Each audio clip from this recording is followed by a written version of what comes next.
vamos a referirnos un poquito a las 4 fases del desarrollo del constitucionalismo. Ya habíamos visto más o menos las 3 orientaciones que puede tener la Constitución. Veamos ahora cómo se desarrolla el constitucionalismo. Hay una primera fase de desarrollo liberal, hay una segunda fase de desarrollo social, una tercera de desarrollo contemporáneo y una cuarta fase que sería más o menos denominada de nueva generación. También ha sido denominada como de experimentalismo constitucional y también ha sido definida como una fase de desarrollo constitucional en transición, es decir, que nos lleve a otro proceso constituyente, a otro modelo de constitución. Veamos la primera fase del desarrollo del constitucionalismo. Este es el liberalismo, este es el constitucionalismo clásico o liberal, ¿sí? La primera fase del desarrollo constitucional en el mundo se sostuvo sobre 3 modelos ejemplificadores: el modelo inglés, el modelo norteamericano y el modelo francés. Bueno, el modelo constitucional inglés aportó 2 elementos sustanciales para el desarrollo del constitucionalismo: el Parlamento como una entidad eminentemente política, como una entidad de naturaleza representativa y deliberativa, y como expresión de la voluntad de la soberanía popular, y el habeas corpus, ¿no?, como una garantía de los derechos de primera generación principalmente. Esas dos instituciones fueron la base del constitucionalismo inglés, y el constitucionalismo inglés fue la base de los 3 modelos de constitución que dieron lugar al constitucionalismo de primera generación o de primera fase. El norteamericano. ¿Cuál es el aporte del constitucionalismo norteamericano? Básicamente 2. La Constitución escrita, porque la Constitución de Inglaterra evidentemente no es una Constitución escrita. Se rige bajo el sistema del common law. No hay un documento físicamente que pueda decirse que es la Constitución inglesa.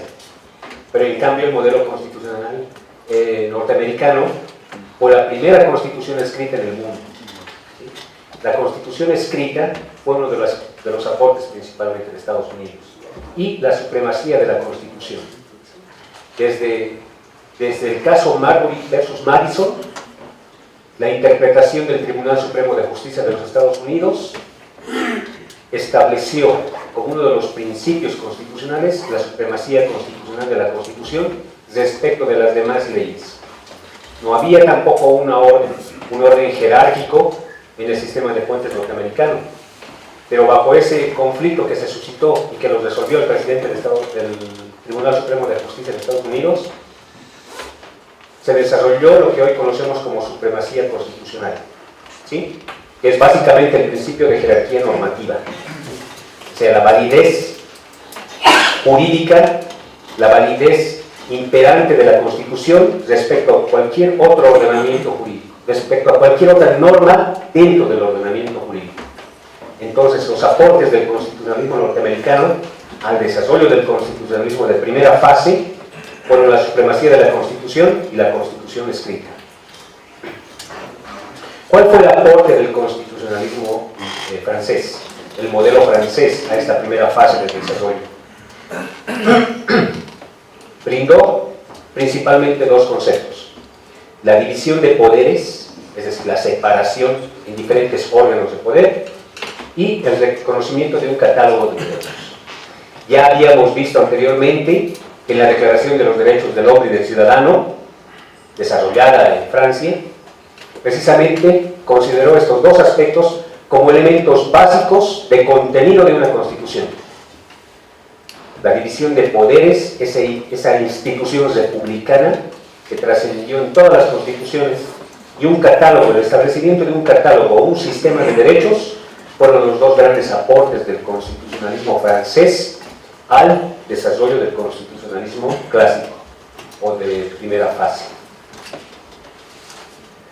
Bueno, este modelo principalmente del constitucionalismo liberal fue trasladado a diferentes sistemas u ordenamientos jurídicos en Latinoamérica. En Bolivia, la influencia que tuvo fue principalmente en la Constitución de 1826. No olviden ustedes que Simón Bolívar dijo en su momento que le otorgaba al país la constitución más liberal del mundo. Pero hay que entender esto. Cuando él dijo que le entregaba la constitución más liberal del mundo, se estaba refiriendo a que le entregaba la constitución más moderna en ese entonces. ¿Sí? Entonces, la primera constitución es evidentemente una constitución liberal, porque responde a la influencia del constitucionalismo de ese entonces y adopta también las instituciones generadas por el constitucionalismo francés, norteamericano e inglés. ¿Sí? Todos son modelos y diseños universalmente reconocidos. Hay una crítica. Hablaba de una constitución que no estaba escrita. Sí. ¿Cómo es que se implementa la normativa si no está escrita? ¿Cuál es el motivo y cómo se ejecuta? ¿Cómo se aplica? Esa es una excelente pregunta. Para ser más localistas, en Bolivia la aplicación normativa se realiza a través de jueces y tribunales. Los jueces y tribunales aplican la ley escrita a través de derecho positivo, códigos, leyes, tratados, todo el sistema de normas que esté vigente, ¿sí? Se guían bajo ese principio de aplicación de la norma. Aplican la norma cuando la tienen enfrente. Hacen el trabajo de subsunción del hecho al derecho. Se le presenta al juez un hecho particular en abstracto y se le aplica una ley concreta. Ese es básicamente el modelo de aplicación normativa de una constitución o de una ley en Bolivia. ¿Cómo se aplica la ley en Inglaterra, que tiene ese sistema? Del common law, del derecho común. Los jueces y tribunales, que son los aplicadores de la normativa, lo que hacen es recurrir a las tradiciones del derecho inglés. No se guían sobre leyes, no se guían sobre derecho positivo, no hay normas escritas, hay reglamentos, hay un montón de directrices, pero ellos se guían bajo la concepción que tiene el juez de la norma. Por eso, las audiencias donde están resolviendo casos fáciles o difíciles se constituyen con un juez, pero con un tribunal que es el que en verdad decide sobre la inocencia o sobre la culpabilidad de una persona. No es el juez el que aplica, es un tribunal compuesto por un órgano colegiado que determina si la persona, bajo las pruebas presentadas en cargo y de descargo, son o no son culpables, son o no son inocentes. No hay una norma, hay una tradición, y esa tradición se respalda en sentencias constitucionales. La jurisprudencia inglesa es la que contiene la resolución y la aplicación de todos los problemas que se le han presentado a los jueces y tribunales. Por eso la jurisprudencia es básica, es posiblemente la principal fuente de derecho en el sistema inglés y en algunos países de Europa también. A la fecha todavía es hasta ahora. ¿Eso quiere decir que las sentencias pueden variar de un tribunal a otro? Pueden. En Estados Unidos, las sentencias del estado de Florida, por ejemplo, pueden tener diferencias sustanciales respecto a otro estado, al juez de otro estado. Pero evidentemente, los casos que llegan al Tribunal Supremo de Justicia Federal, claro, son como líneas jurisprudenciales para todos los sistemas jurídicos de los estados. Imaginen ustedes esto. En Bolivia y en países de tradición civilista o romanista, la principal fuente de derecho, ¿cuál es? La ley. Y apenas la jurisprudencia significa una fuente accesoria, auxiliar. Cuando existe un caso de insuficiencia, oscuridad en la aplicación de una norma. Pero en cambio en el sistema inglés y en algunos países anglosajones, la jurisprudencia es la principal fuente de derecho, de aplicación del derecho. Los precedentes son básicos en el sistema inglés. Por eso no hay códigos de civiles, hay una tradición jurídica, sí, pero que está respaldada principalmente en jurisprudencia. Eso restringe el parámetro de criterio del juez. Cada justicia en Inglaterra, cada juez en realidad tiene su criterio, pero nunca se aparta de los parámetros de la doctrina. Por ejemplo, en el sistema boliviano, los jueces tienen un margen muy reducido de discrecionalidad, porque las leyes ya lo dicen todo. Los códigos de procedimiento civil penal ya lo dicen todo, de cómo deben hacer las cosas. Hay un margen muy limitado de discrecionalidad para que el juez pueda decidir, porque se basa fundamentalmente sobre la ley, sobre lo que dice el código, sobre lo que dice la ley. En cambio, en el sistema anglosajón o inglés, el margen de discrecionalidad del juez, del aplicador de la norma, es amplio. El entendimiento, la sana crítica, como es un criterio aquí en Bolivia, es más amplia, tiene más margen de discrecionalidad para decidir un caso. Hay diferencias muy interesantes que podríamos ver aquí, pero básicamente esa es la idea del constitucionalismo inglés. Voy a dejarles un texto de Norberto Bobbio, que precisamente trata este tema del constitucionalismo inglés desde una perspectiva política, pero sirve para entender cómo es la tradición constitucionalista en Inglaterra principalmente. Entonces hay una crítica a la Constitución Liberal de 1826. Esta crítica tenía que ver precisamente con el carácter vitalicio del presidente. La Constitución boliviana fue criticada en su tiempo, atribuyéndola una inspiración monárquica. Evidentemente el carácter vitalicio del presidente y de los censores, ya en la Constitución de 1826, lo que hizo que sus adversarios aludieran al presidente como un rey sin corona. Evidentemente Bolívar, cuando redactó la Constitución boliviana, tenía en su cabeza la inspiración de varios estados europeos cuya principal tradición política era la de un rey. Entonces dijo que si en países y pueblos como Europa hay reyes, pues en Latinoamérica pondremos presidentes con facultades como las de un rey.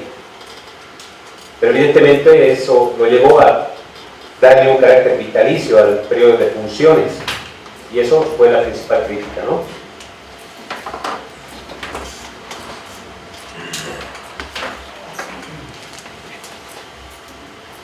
Bueno, otras críticas pueden ser, por ejemplo, que destacaba solamente la organización del Estado.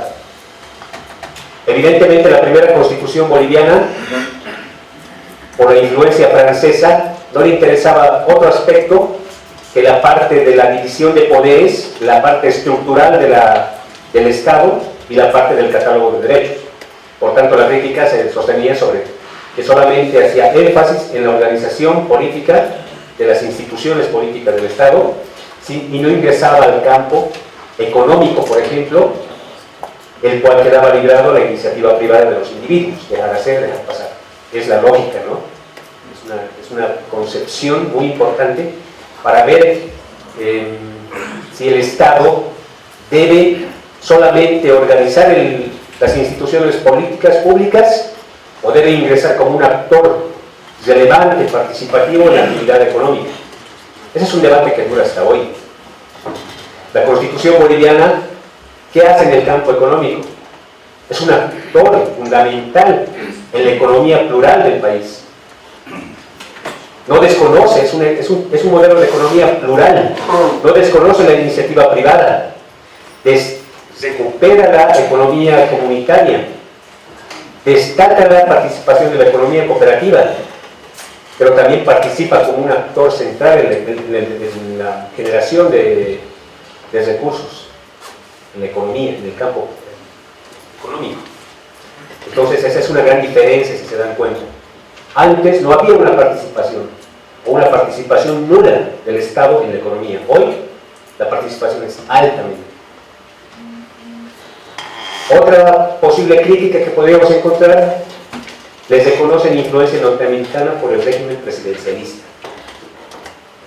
influencia francesa en la división y separación de poderes, y finalmente hay una influencia inglesa en el habeas corpus, que hoy es la acción de libertad, ¿no? Son instituciones de naturaleza republicana, ¿sí? Parlamento, el habeas corpus, división de poderes, el sistema presidencialista. En Europa, por ejemplo, todos los países europeos son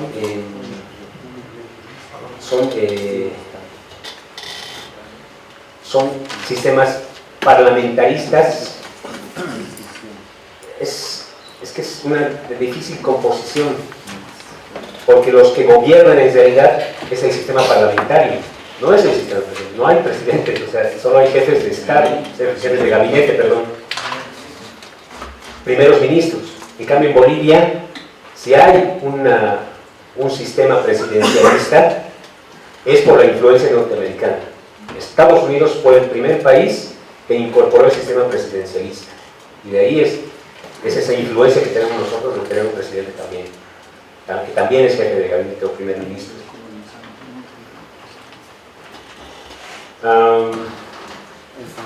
Pues entonces son instituciones republicanas.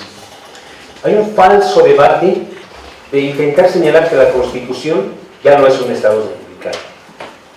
Bolivia, o la Constitución, perdón, no solo incorpora nuevos elementos, no solo transforma la concepción del Estado, el modelo de Estado, sino también mantiene y pervive, subsiste en ella implícita o explícitamente, tácita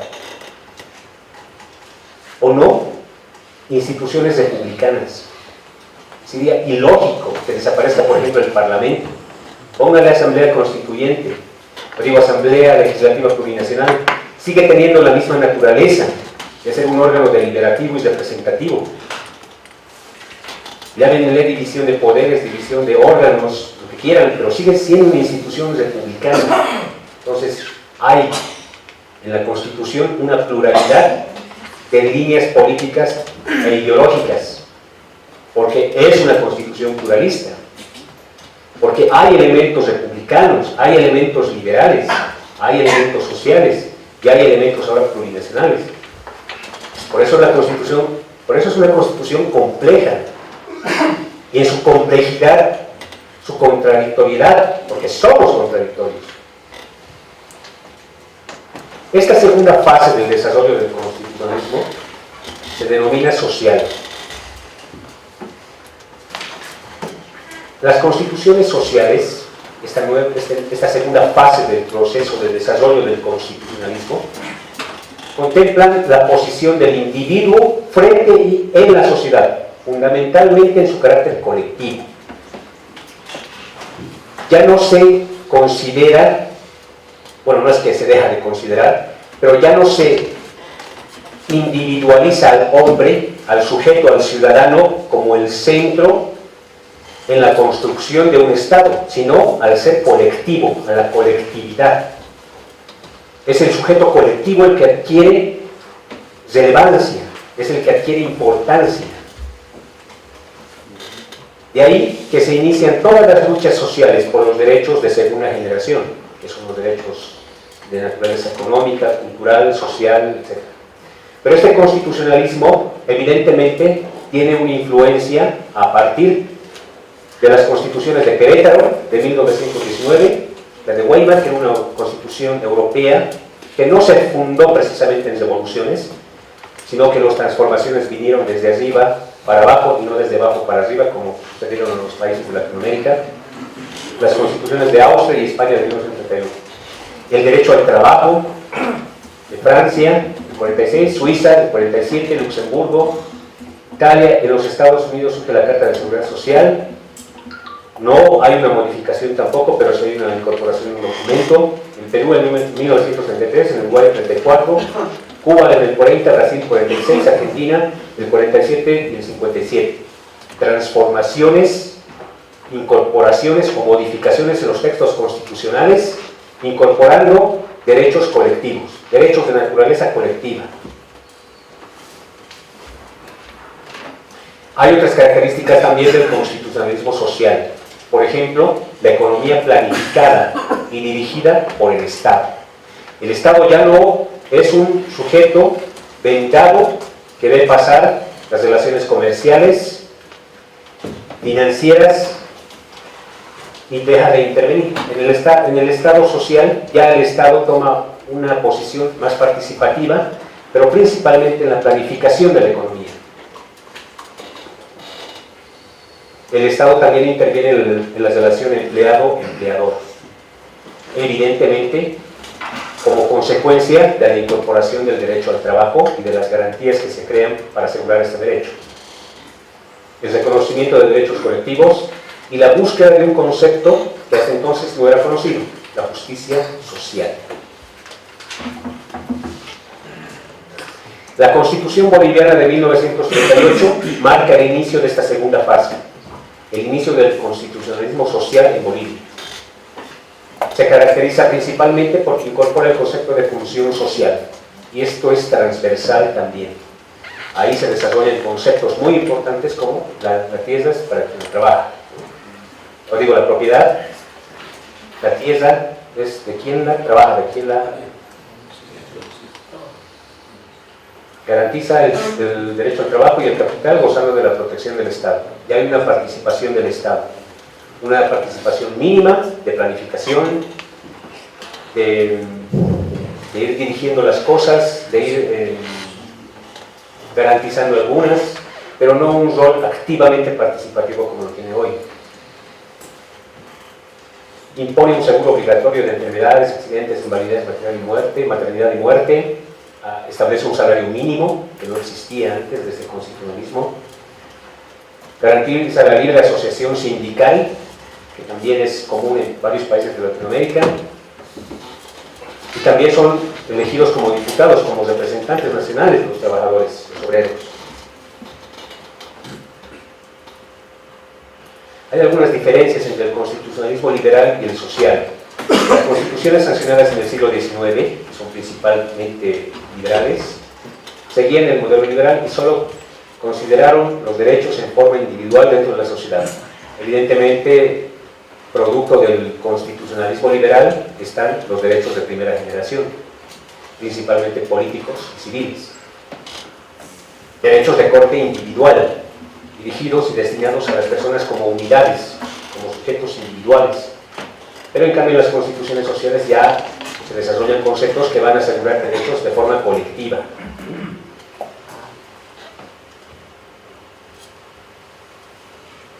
Esta sería una tercera fase, ¿sí? Una tercera fase del desarrollo del constitucionalismo, el constitucionalismo contemporáneo se lo ha denominado. El derecho comparado empieza con la formación de la Organización de las Naciones Unidas en 1945, pero principalmente con la finalización de la Segunda Guerra Mundial. ¿Sí? Con la finalización de la Segunda Guerra Mundial ya inicia también una nueva etapa del constitucionalismo. Nuevas constituciones van germinando, garantizando mayores estándares de protección a los derechos humanos.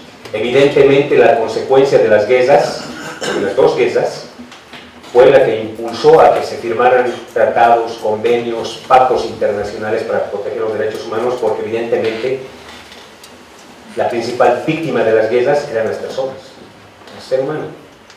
Entonces, todas las instituciones que se crearon, todo el catálogo de derechos que se aprobaron, todos los convenios y tratados internacionales que se aprobaron, tanto en el ámbito internacional como internamente en los estados, estaba destinada a asegurar que ese holocausto que ha significado la guerra, la Segunda Guerra Mundial, no vuelva a suceder, ¿no?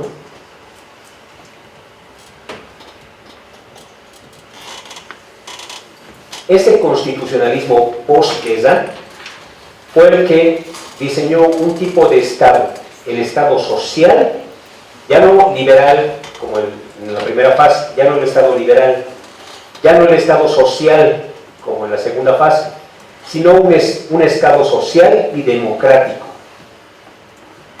de derecho. Ese fue el concepto de Estado, el modelo de Estado que guió a todos los países de Latinoamérica a constituir constituciones que definieran este sentido. Una constitución social, pero también democrática, con participación, alta participación de las personas.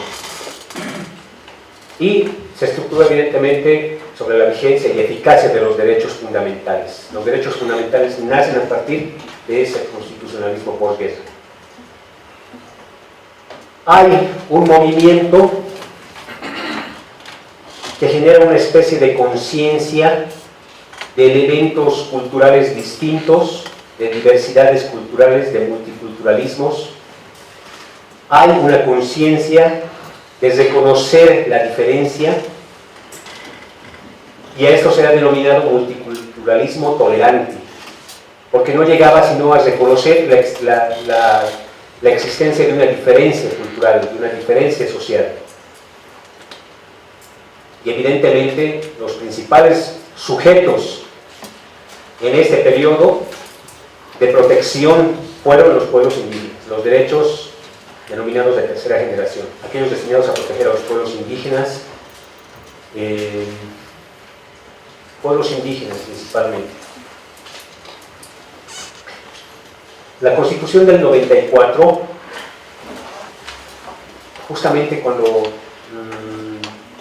tuvimos los primeros problemas de manifestaciones, recuerdan, desde los años 90, cuando surgieron los primeros movimientos, levantamientos de organizaciones sociales, campesinas, indígenas, pueblos originarios, etc., la modificación que significó la reforma constitucional de 1994 a la Constitución de 79, no significó otra cosa que esta redacción. La Constitución se encuentra enmarcada en este periodo ya que configura el Estado de Bolivia como un Estado social de derecho, al mismo tiempo disciplina específicamente el régimen agrario, en el cual contemplan comunidades indígenas, pero como cláusulas programáticas, no incluidas como parte dogmática de la Constitución. Aquí está. El artículo 1 de la Constitución del 2004, de la reforma constitucional de 2004, establecía que Bolivia es un Estado multicultural y pluriétnico, aspecto que lo contextualiza en el periodo del multiculturalismo tolerante. Pero además, el 171 reconoce la administración de justicia de los pueblos indígenas como forma alternativa de resolución de conflictos. Este concepto de Estado multicultural y pluriétnico intentó, de alguna forma, disipar o calmar esa serie de movimientos sociales, de levantamientos que se estaban produciendo en el país. En algún momento curioso de la vida, Carlos Mesa dijo que la Constitución boliviana, que el reconocimiento a un Estado plurinacional no tenía sentido, pues él había propiciado que en la reforma del 94 se incorporara un Estado multicultural y pluriétnico, que no tenía sentido, que no era la gran innovación. Pero evidentemente Carlos Mesa se olvidaba que esto solamente fue parte de una política tolerante, de que existía una diferencia, pero no la posibilidad de que esa diferencia pueda ser incorporada al sistema de toma de decisiones, construcciones de políticas públicas, instituciones públicas, etc. Se reconoce la diferencia, está bien, pero no se hace más, por eso es tolerante, porque tolera la diferencia, sabe que hay una diferencia. Faltaba un paso más, la interculturalidad, la posibilidad de que las culturas puedan construirse juntas, trabajar juntas y generar proyectos políticos conjuntos. No hay ese elemento de cohesión, de interacción entre esas culturas, que no promueve la interactividad.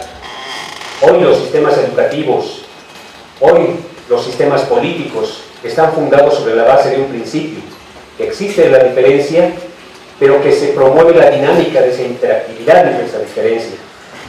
Si no, no tiene sentido. No tiene sentido reconocer que el letrado es diferente, si no propicias las condiciones para que puedan trabajar conjuntamente en un proyecto común. Ese fue precisamente el límite de la reforma constitucional de 1994, cuando se incorporó el Estado multicultural y pluriétnico. Claro, hay una multi y es pluri, pero no hay una interculturalidad.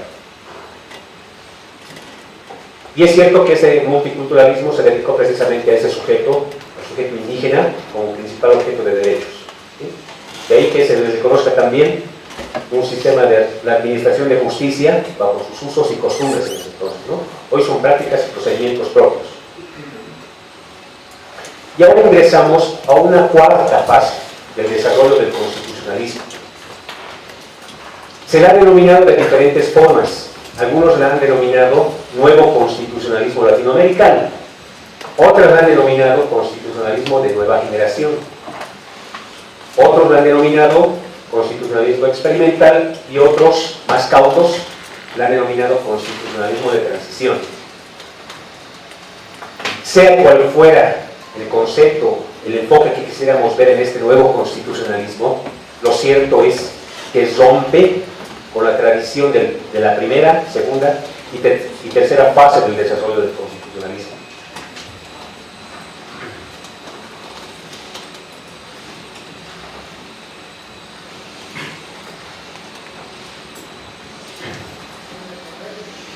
Y la Constitución del 2009 evidentemente se mueve entre estos cuatro conceptos, digamos. El de nueva generación entiende que, por ejemplo, la estructuración de su diseño de acuerdo a las bases dogmáticas propias de los derechos fundamentales, entendido su aplicación en contextos interculturales y no estrictamente universales, concepto que podría señalar la diferencia entre esta Constitución y las demás constituciones que habíamos visto. Otra característica que genera este concepto de desarrollo de constitucionalismo de nueva generación está relacionada con preceptos constitucionales transversales a la Constitución. Por ejemplo, el pluralismo, la interculturalidad y la descolonización son tal vez conceptos axiológicos, pero que son transversales a todo el ordenamiento constitucional. De hecho, toda la base jurisprudencial generada después de esta Constitución por el Tribunal Constitucional de los 10 años no ha hecho sino una reinterpretación de la Constitución a partir de estos enfoques: la plurinacionalidad, el pluralismo, la interculturalidad y la descolonización.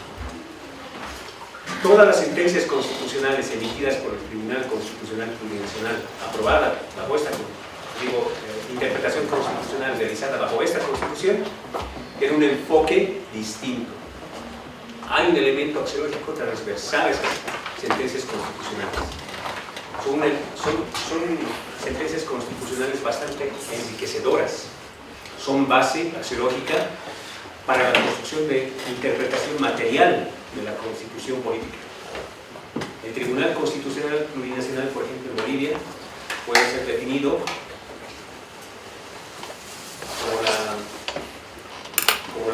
como el tribunal de los 10 años, que fue principalmente desde la reforma constitucional incorporada desde la reforma constitucional de 2004 hasta su trabajo a la Asamblea Constituyente, pues fueron más o menos un tipo de interpretación constitucional, desde la aprobación de la Constitución hasta la primera elección de magistrado del Tribunal Constitucional.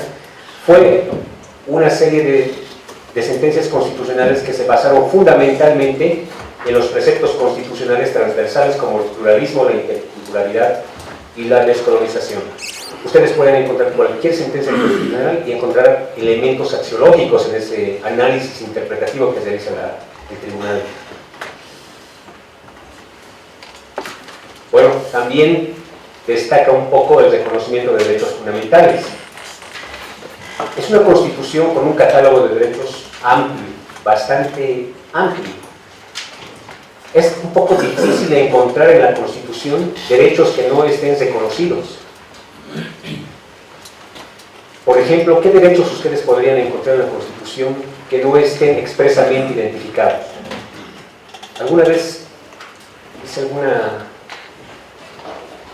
algún trabajo de esos? Y por lo menos hay algunos que no están desarrollados. Por ejemplo, el derecho a la objeción de la conciencia no está expresamente desarrollado en la Constitución, pero ya las sentencias de la Corte Interamericana de Derechos Humanos reconocen el derecho a la objeción de conciencia en el marco del derecho a la libertad de expresión, y ese sería un tipo de derecho, por ejemplo.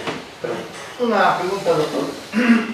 Al estar considerando ese estímulo y apreciación, la Constitución Política establece como el servicio militar como obligatorio a todos los ciudadanos, entonces sería una contradicción a la reproducción de esa objeción de conciencia.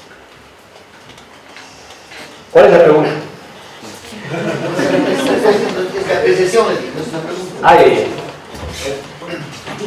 un montón de apreciaciones, está bien.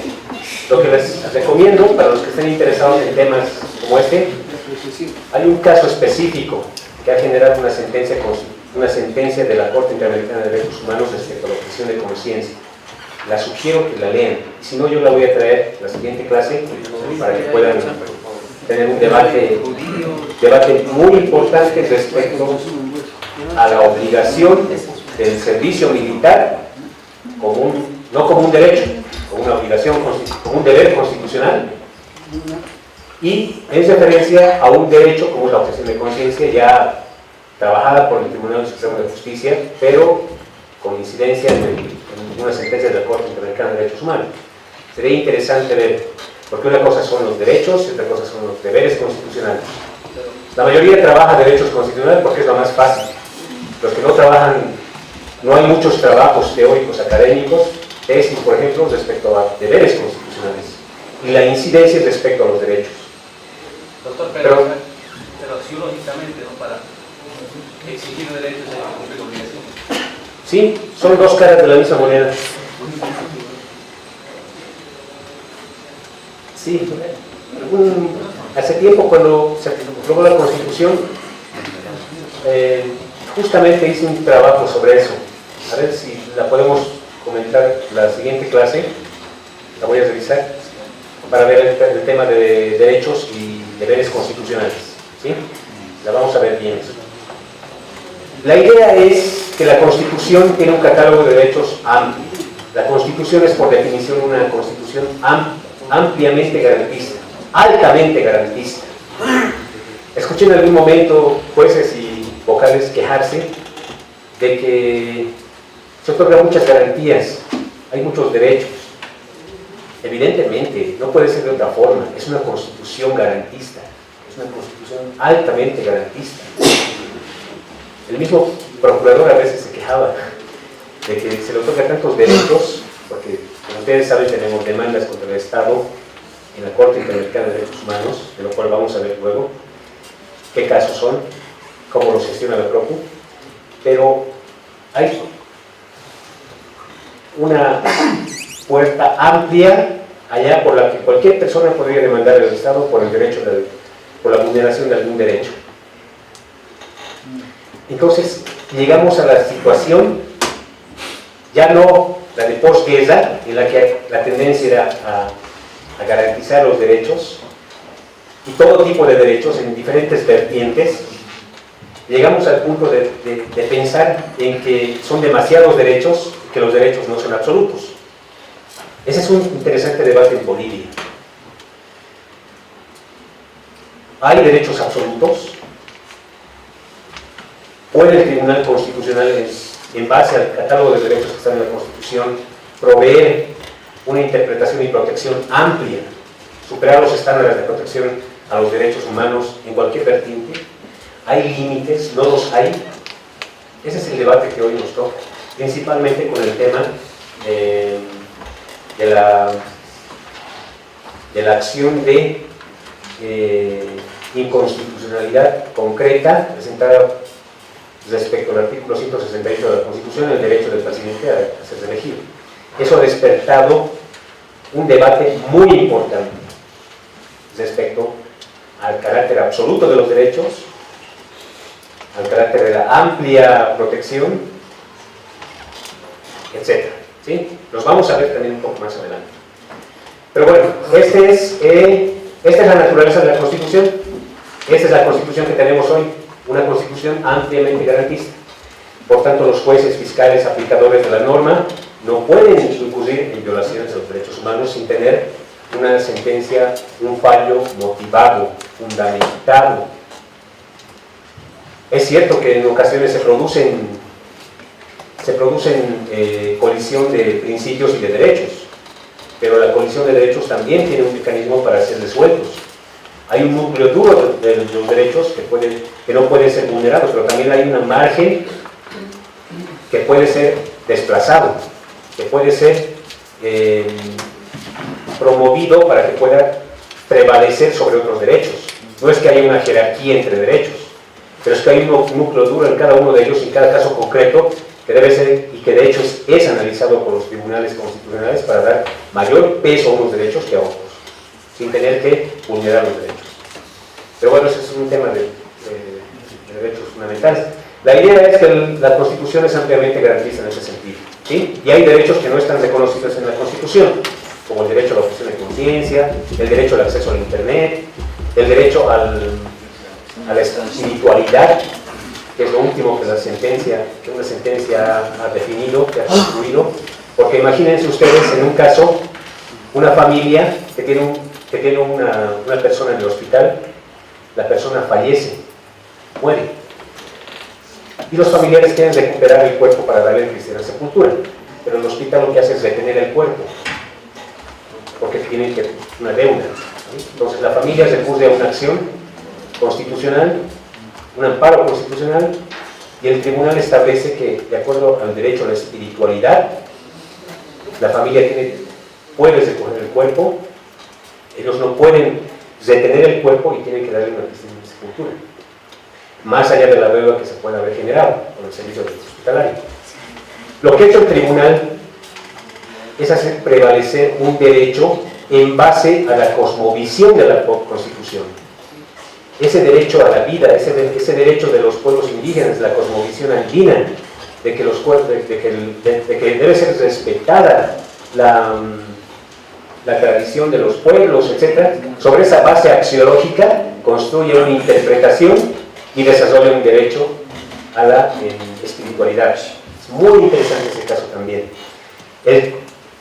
Ahora bien, este derecho no está en la Constitución porque fue de construcción vía jurisprudencia, vía interpretación constitucional, pero igual forma parte ahora de la economía procesal boliviana, del ordenamiento jurídico boliviano. Es una sentencia válida que puede ser aplicada en un caso similar con total seguridad.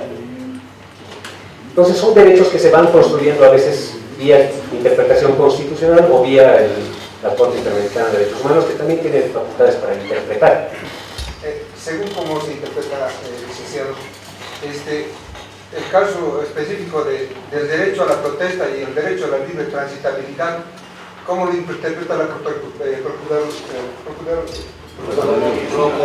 En ese sentido, ¿quién tiene más derecho? ¿El uno o es la coyuntura que le permite hacer las protestas, o el otro que tiene derecho a la libre transitabilidad? ¿Cuál es ese margen del que usted está hablando? O sea, ¿cómo ustedes lo manejan? Bueno, me gustaría hablar desde un punto de vista del Tribunal Constitucional y no de la Procuraduría, porque la Procuraduría, por las funciones que ejercen, no está metido tanto en un problema del derecho a la protesta como el derecho a la libre transitabilidad. No es su competencia, hay entidades que tienen su competencia, que son las que seguramente tienen ese problema. El derecho a la protesta es otro de los derechos que no está incluido en la Constitución.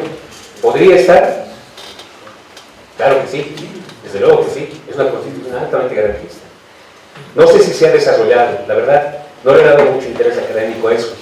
Hay unos textos muy buenos, dos al menos, que puedo traerles también sobre el derecho a la protesta.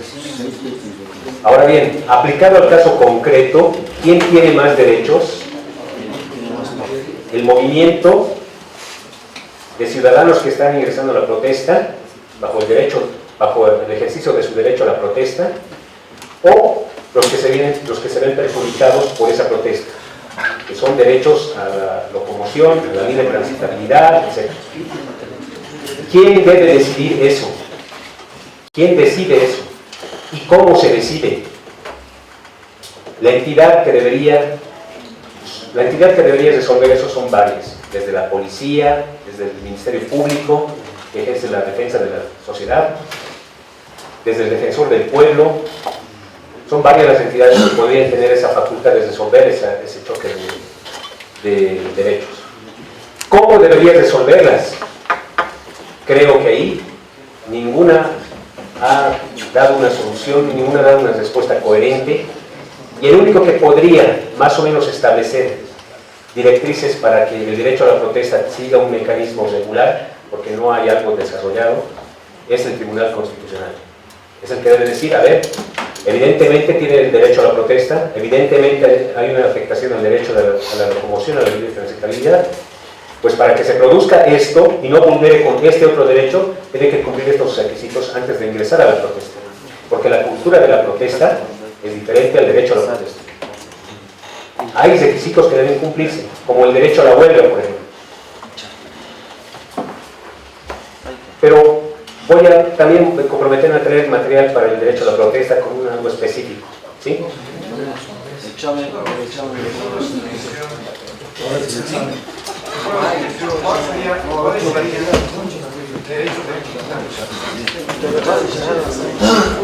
De quinta.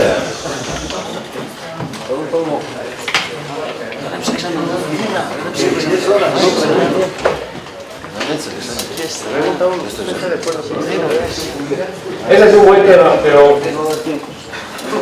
posiblemente los derechos informáticos, los derechos de acceso al Internet, por ejemplo, podrían ser catalogados dentro de esos principios, ya desde un enfoque de la nueva era de la tecnología y la comunicación. Esos pueden ser un aspecto del nuevo constitucionalismo.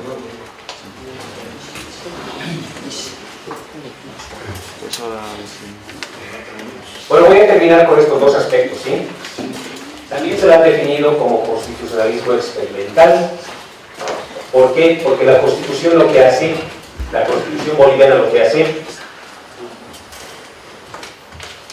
lo que hace la Constitución es generar instituciones ausentes de una base teórica. Me dejo explicar.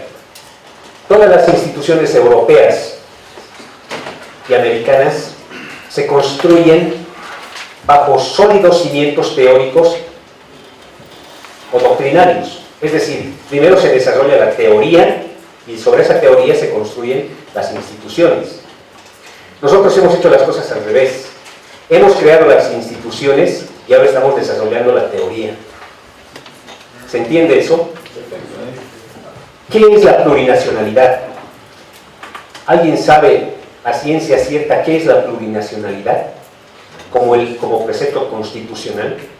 Nadie, porque a partir de la aprobación de la Constitución y su vigencia, recién es donde se van desarrollando conceptos de plurinacionalidad, de vivir bien. Ayer en la noche en la Cancillería, por ejemplo, se estaba presentando un libro de Rafael Bautista sobre el mito del desarrollo, al vivir bien, a la política del vivir bien. Pero es que esos estudios, esos análisis, esas reflexiones sobre el vivir bien, sobre la plurinacionalidad, son conceptos que en otros países primero se desarrollan teóricamente y luego se las plantean de forma institucional, como construcciones institucionales. Nosotros hemos hecho las cosas al revés. ¿Es malo eso? No es malo. ¿Por qué? Porque la Constitución es una especie de animal vivo que se desarrolla con cada paso. Por eso se dice que es una Constitución experimental, porque está experimentando. Y hay muchos ámbitos en los que puede ser demostrado esto. Por ejemplo, el mandato constitucional de elegir mediante voto popular a las más altas autoridades de los tribunales de justicia del país es un experimento. ¿Funciona o no funciona? El tiempo lo dirá. Ya hemos tenido 2 oportunidades para corregir los errores. No sé si la tercera, la sociedad en verdad la vaya a aceptar o no. Pero son experimentalismos que deben y están sufriendo actualmente consideraciones de aceptación o no. Son experimentalismos desde ese punto de vista. Y también se han referido principalmente Raúl Prada Coreza, era uno de los constituyentes, el más lúcido tal vez, en temas del presupuesto axiológico de la Constitución. Dijo que era una constitución de transición porque primero se trata de del tránsito de un Estado unitario y social a un Estado plurinacional. de un tránsito de un modelo de Estado a otro evidentemente mucho más complejo, mucho más contradictorio, mucho más difícil de concretar. Hay temas irresueltos, como les decía, en la Constitución, y debido también a un elemento que, aunque no se encuentra aquí, podemos resumir aquí. Por ejemplo, en el Sudáfrica, en el 94, había una gran urgencia de crear una constitución para la independencia verdadera de Sudáfrica. Pero esa experiencia fue frustrada. Fueron más de 20 años de asamblea constituyente que se fueron al tacho, porque un gobierno no supo cómo concretar las políticas constitucionales en ese entonces. Se trata de un constitucionalismo de transición, porque esta constitución no era el fin, era el medio. Se supone que a partir de esta constitución tendremos otro proceso constituyente en el futuro y podremos aterrizar los problemas que no hemos podido resolver en esta constitución. Esa es la idea de un constitucionalismo de transición, de que esta nos sirve para transitar a otro. Una constitución es por definición un proyecto de sociedad, pero este proyecto de sociedad del 2009, que se ha propuesto en 2009, es un verdadero cambio civilizatorio. Si en verdad se pusiera en práctica todo lo que se ha dicho en esta constitución, habría un verdadero cambio civilizatorio en toda la sociedad mundial. Pero esto posiblemente tengamos que ver en otro proceso constituyente y tendremos que materializar en otra constitución. Por ahora quedamos aquí porque tengo algo importante.